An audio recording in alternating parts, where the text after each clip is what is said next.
आकिब जावेद का पाकिस्तानी क्रिकेट के ऊपर आखिरी और फाइनल वार, मतलब यहां पर उन्होंने अपनी कलम तोड़ दी है फांसी की सजा सुनाने के बाद। कि आप चेक कर लो कि कैटेगरी किस तरह से बनी है कि जो टेस्ट खेलेगा वो ओडीआई तो खेल सकता है लेकिन टी20 नहीं खेल सकता। इसी तरह टी20 वाले के लिए भी है। लेकिन आप यहां पर ये कहेंगे कि यार ठीक ही है, टेस्ट का पाकिस्तान का बुरा हाल है तो ये अच्छा फैसला है।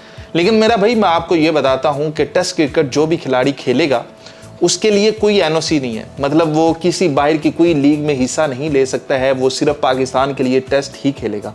क्या उसे इतना पैसा मिलेगा कि दुनिया की जो बड़ी बड़ी लीग्स हैं जो कि करोड़ों रुपए दे रही होती हैं उसके इक्वल होगा कुछ? मतलब आप कितनी को तनख्वाह दे दोगे? 40 लाख रुपया दे दोगे, 50 लाख दे दोगे, कितनी तनख्वाह लगा दोगे?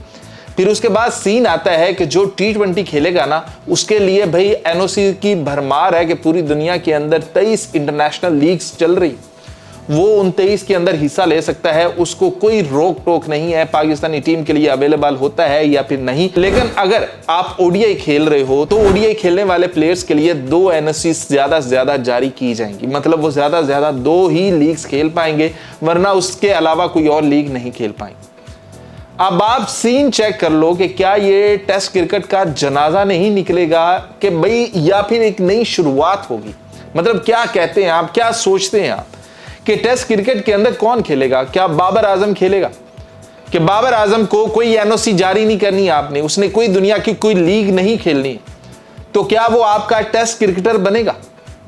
मतलब बीबीएल के अंदर जहां पर उसको भाई मुंह मांगी कीमत पर उठाया जा सकता है, दुनिया की कोई लीग भी है वहां पर उठाया जा सकता है। आपका नया बच्चा है अब्दुल्ला फजल, जिसने बैक टू बैक 50s मारी हैं, क्या वो टी20 का प्लेयर नहीं है? उसने पीएसएल, उसने पाकिस्तान के डोमेस्टिक के अंदर परफॉर्मेंसेस दे देकर दिखाई हैं कि भैया वो टी20 का भी प्लेयर है। तो आपने ये कैसे ठप्पा लगा दिया कि भैया अब्दुल्ला फजल अगर टेस्ट खेलेगा तो वो टी20 नहीं खेल सकता? ऐसे तो फिर आपका जो टेस्ट साइन करने वाला है ना, सिर्फ टेस्ट के सेंट्रल कॉन्ट्रैक्ट के ऊपर साइन करने वाला बंदा, पहले तो आप उनको सेंट्रल कॉन्ट्रैक्ट दोगे।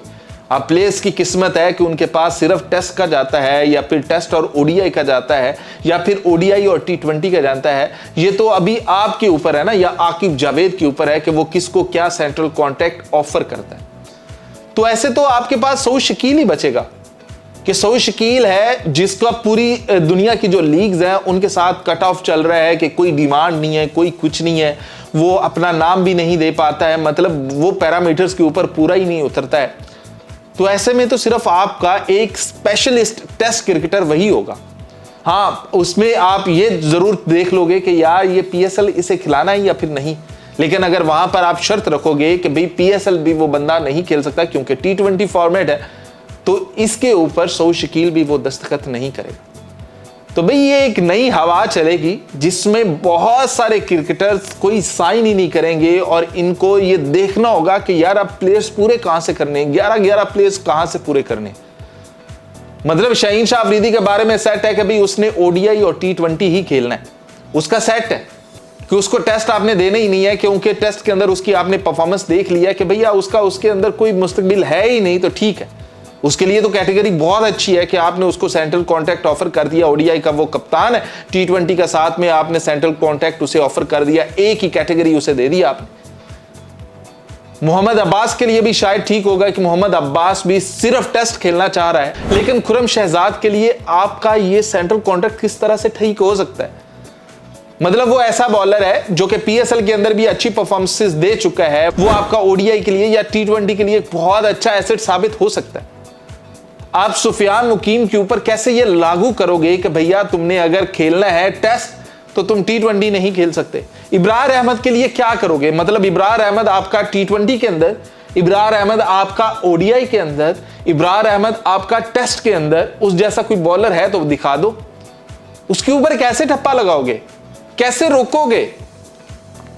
तो ये भाई पाकिस्तान की, वही मैं कह रहा हूं कि भाई कलम तोड़ दिया गया है। ये फैसला करने के बाद अब पाकिस्तानी क्रिकेट का जनाजा निकलेगा या फिर एक नई शुरुआत होगी? क्योंकि आकिब जावेद से पूछा गया है कि भैया जब से आप पाकिस्तानी टीम के साथ जुड़े हुए हैं तो आपने कर क्या लिया? कभी ये करते हैं, कभी वो करते हैं, कभी फट्टा पिच, कभी वो पिच, कभी वो पिच। तो अभी आपको और कितना वक्त और चाहिए पाकिस्तान का सिस्टम ठीक करने के लिए? ये जो अभी आप सिस्टम कह रहे हैं कि भाई इंपैक्टफुल जो प्लेयर होगा उसी की सिलेक्शन होगी, उसी को सेंट्रल कॉन्ट्रैक्ट मिलेगा, स्कोर बनाने वालों को नहीं मिलेगा। फॉर एग्जाम्पल, अगर एक प्लेयर ने 200 स्कोर बनाया हुआ है तो उसकी कोई वैल्यू नहीं है। जहां पर 40 स्कोर अगर पाकिस्तान की जरूरत के तहत किसी ने 40 स्कोर बना दिए हैं तो जो उसका इंपैक्ट है ना, बस वही देखा जाएगा और उसकी बुनियाद पर सिलेक्शन की जाएगी। 200 वाले की जरूरत नहीं। अगर आपने 5 विकेटें हासिल की हुई हैं तो ठीक है, आपने की हुई हैं, लेकिन अगर आपने वो पाकिस्तान का मैच नहीं जितवा पाए तो आपकी वो सारी की सारी फजूल है, आपका कोई इंपैक्ट नहीं। तो ये सारी चीजें तो ठीक है कि इंपैक्ट हो गया, ये हो गया, परफॉर्मेंस हो गया, अभी उसका कैच के अंदर क्या इंपैक्ट था, फील्डिंग के अंदर क्या इंपैक्ट था, लेकिन वहां पर आपके जो चीफ सिलेक्टर हैं वो ये कहते हैं कि मुझे कोई टाइम नहीं है। कोई बिल्डिंग थोड़ी है कि मैं कोई बिल्डिंग बना रहा हूं और आपको टाइम दे दूं कि यार ये 6 महीने में बन जाएगी। वो हो सकता है कि 6 महीने बाद ही पाकिस्तान जीतना स्टार्ट ना करे। ये क्या बात कर रहे हैं कि मैं कोई टाइम फ्रेम दे दूं आपको? ये कहां पर होता है? क्रिकेट के अंदर कोई टाइम फ्रेम नहीं होता। तो उस बंदे ने यह भी सवाल किया वहां पर रिपोर्टर ने कि भाई 7 साल आपको लगे थे लाहौर कलंदर्स के लिए, तो क्या पाकिस्तानी टीम को भी 7 साल दरकार है? मतलब ये बंदा इंजर्ड है, ये ऐसे है, ये ऐसा है, ये आपने सारा कुछ करके देख लिया। भाई आपने ये जो सेंट्रल कॉन्ट्रैक्ट बनाए हैं ना, अगर आपने शान मसूद को खाली टेस्ट की कप्तानी का ही सेंट्रल कॉन्ट्रैक्ट भिजवाया तो शायद वो भी साइन ना करे, वो भी इनकार कर दे कि भाई मैंने ओडीआई भी खेलना है। शान मसूद के चौथे नंबर के ऊपर बहस चल रही है कि यार उसने पाकिस्तान की ओडीआई के अगर वर्ल्ड कप में खेलने जाना है तो चौथे नंबर पर शान मसूद को सेट करो, क्योंकि सीना कंट्रीज के अंदर उसके बहुत अच्छे रिकॉर्ड्स हैं। लेकिन ये जो नया सेंट्रल कॉन्ट्रैक्ट होगा, ये इज्जत माब आकिब जावेद साहब डिसाइड करेंगे कि भाई किसको क्या ऑफर करना है। मतलब कि वहां पर मोहसिन नकवी साहब से पूछा गया कि सर आकिब जावेद पाकिस्तान के लिए इतना काम कर रहे हैं, कोई भी पाकिस्तान के लिए अच्छा नहीं हो रहा है। अभी आप एक नया सिस्टम आज कह रहे हैं कि पाकिस्तान के लिए हम एक नया सिस्टम लेकर आए हैं, क्या ये सिस्टम भी फ्लॉप होता है तो ये जो सिस्टम के बनाने वाले हैं इनको घर भेजा जाए? तो उसका भी जवाब नहीं आया। जवाब वहीं पर गोल मटोल कर दिया गया, वो भी बताया नहीं गया कि भाई इसका होना है या फिर नहीं होना। तो भैया आज की जो मीटिंग है, जो आज के फैसले हैं, उसके सीधे सीधे 3 फैसले ले लें आप। पहला फैसला ये है कि कोई भी प्लेयर अब तीनों फॉर्मेट्स खेल नहीं सकता। दूसरी चीज, अगर आपकी इनिंग इंपैक्टफुल नहीं है तो भाई आप पाकिस्तानी टीम के लिए अहल नहीं हो। मतलब कि ये डिसाइड कर लिया जाएगा कि आप अपने लिए खेले हो, पाकिस्तानी टीम के लिए नहीं खेले हो। 2 चीजें होगी। तीसरी चीज, आपने आकिब जावेद को राजी करना है। अगर आपने आकिब जावेद को राजी कर लिया तो आप पाकिस्तानी टीम का मुस्तकबिल हो, वरना नहीं हो, क्योंकि आखिरी जो 15% है ना, वो वहां पर जो सिलेक्टर्स हैं वही डिसाइड करेंगे कि किसको टीम में रखना है या किसको नहीं रखना है। मतलब कि जो 75 से 85% है वो होगा डाटा कि भाई इसने ये मैच खेला था, इसके अंदर इसके थे 40 स्कोर, लेकिन ये 40 स्कोर बनाकर आउट हो गया था। पाकिस्तानी टीम को उससे फायदे कोई नहीं हुआ था, इंपैक्ट ही कोई नहीं था, 0.0 इंपैक्ट था, तो इसलिए इसकी जगह नहीं बनती। तो इससे अच्छा है किसी और को मौका दो। तो सबसे पहली चीज, अभी जब ये तफसीलात आएंगी ना कि सेंट्रल कॉन्ट्रैक्ट किस किस को मिला है और किस किस चीज का मिला है और किस किस ने साइन किया है, पता तो तभी चल जाना है कि ये आपका सिस्टम कितना तगड़ा है। वैसे इन्होंने ये किया है कि जैसे वो शुभमन गिल है ना, उन्होंने T20 से निकाला हुआ है, ओडीआई के अंदर रखा है, टेस्ट के अंदर रखा हुआ है, लेकिन इनको ये नहीं पता कि उनकी जो T20 टीम है उसके कम से कम 25 से 30 प्लेयर ऐसे हैं कि कोई एक प्लेयर भी उनका उठा लो तो उसके पलड़े का आपकी टीम के अंदर कोई प्लेयर नहीं। मतलब आप तिलक वर्मा को उठा लो ना, तो तिलक वर्मा का आपकी T20 टीम का कौन है जो उसके पलड़े का? कोई भी नहीं होगा। लेकिन वो फिर भी कुछ ऐसे प्लेयर हैं जो उनके तीनों फॉर्मेट्स खेलते हैं। बुमराह तीनों फॉर्मेट खेल लेता है, इवेंट जो टूर्नामेंट्स होते हैं तीनों फॉर्मेट खेल रहा होता है वो। उनके और भी बड़े प्लेयर हैं जो तीनों फॉर्मेट खेल रहे होते हैं। तो इन्होंने एक नया स्ट्रक्चर बनाया पूरी दुनिया से हट कर के भी इन्होंने डिसाइड करना है।